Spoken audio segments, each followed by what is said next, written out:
आज 15 सालों की सूबाई हुकूमत जो कि पीपल्स पार्टी की रही है, उसके बाद ऑफिशियल रैंकिंग में ये शहर दुनिया के 4 बदतरीन इंसानों की रहने की जगह है। पूरी कराची क्या पूरे सिंध में 22,000 अरब रुपए क्लेम किया जाता है, प्रोविंशियल गवर्नमेंट की तरफ से खर्च हुए हैं। 22,000 अरब रुपए खर्च करके कोई एक यूनियन काउंसिल मॉडल के तौर पर नहीं दिखा सकते जहां पर पीने का पानी आता हो, सीवरेज का पानी घर से बाहर जाता हो, जहाँ की रोड जो है वो साबित हो, टूटी हुई ना हो, जहाँ पर रात में लाइट हो, सुबह गैस हो, अस्पताल में दवा हो, स्कूल में तालीम हो। एक यूनियन काउंसिल नहीं है। तो हम वो लोग हैं जो कि अपने काम बता सकते हैं कि जब हमारे पास ज़रा सा भी इख्तियार था, वसाइल थे, तो ये शहर जागता था, बनता था।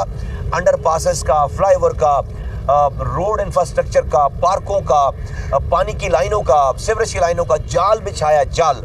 और बिला रंग नस्ल मसलक की तफरीक के हमने लोगों के डोर स्टेप पे जाकर उनकी खिदमत करने की कोशिश की है। जब उस वक्त हुआ, आज तो हमारे साथ पहले से ज़्यादा इस शहर में जो इबाम था पहले कि MQM कोई एक एथनिक जमात है, जमात की पार्टी है, सिर्फ मौजूदों की पार्टी है। 15 सालों के बाद, इस 15 साल दौर में सारी ज़ुबानें बोलने वालों ने अपने ऑप्शंस आजमाने के बाद आज इस नतीजे पे पहुँचे कि MQM के अलावा इस शहर को और कोई बनाने संवारने वाला नहीं है।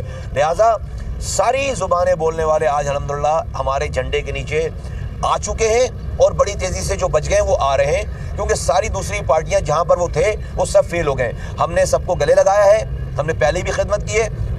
अब हम साथ मिलकर इस शहर को दोबारा तेज़ी से तरक्की करने वाला शहर बनाएंगे। हमारा ये मानना है ये शहर जो है वो पूरे पाकिस्तान को पालता है। ये खुशहाल होगा, पाकिस्तान खुशहाल होगा।